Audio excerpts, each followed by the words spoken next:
Welcome back to our channel. In today's video, we're diving into an intriguing topic from Class 12 Physics, magnetism and matter. Let's start by understanding the fundamental concept of magnetism. Magnetism arises from the motion of electric charges.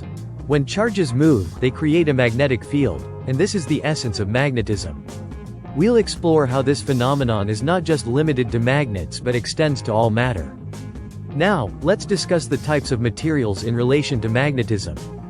We have diamagnetic, paramagnetic, and ferromagnetic materials. Diamagnetic materials, such as copper or bismuth, create an opposing magnetic field when exposed to an external magnetic field. This results in a very weak repulsion. On the other hand, paramagnetic materials, like aluminum, have unpaired electrons that align with an external magnetic field, leading to a weak attraction. Now, let's focus on ferromagnetic materials, which include iron, cobalt, and nickel. These materials have a unique property. They can retain their magnetization even after the external magnetic field is removed. This is due to the presence of regions called magnetic domains, which align in the direction of the magnetic field, creating a strong magnetic effect. Next, we'll discuss the magnetic field due to a magnetic dipole. A magnetic dipole consists of two equal and opposite magnetic charges separated by a distance. The magnetic moment is a vector quantity that represents the strength and direction of the magnetic dipole.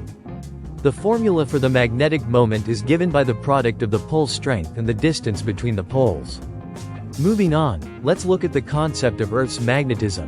Earth behaves like a giant magnet with a magnetic field that affects compasses. The magnetic field of Earth is not uniform and varies from place to place. The magnetic declination and inclination are essential for navigation, and understanding these concepts is crucial for accurate readings. We also need to touch on the concept of magnetization. When an external magnetic field is applied to a material, it can become magnetized. The degree of magnetization depends on the material's properties and the strength of the applied field. The relationship between magnetization, magnetic field strength, and magnetic susceptibility is vital in understanding how materials respond to magnetism. Finally, let's explore the applications of magnetism in everyday life. Magnetic materials are used in various technologies, from electric motors and generators to magnetic storage devices and MRI machines in medicine. Understanding the principles of magnetism allows us to harness its power in innovative ways. That wraps up our overview of magnetism and matter.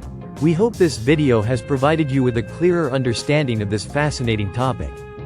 Don't forget to like, subscribe, and hit the notification bell for more insightful content. If you have any questions, feel free to leave them in the comments below. Thanks for watching, and see you in the next video.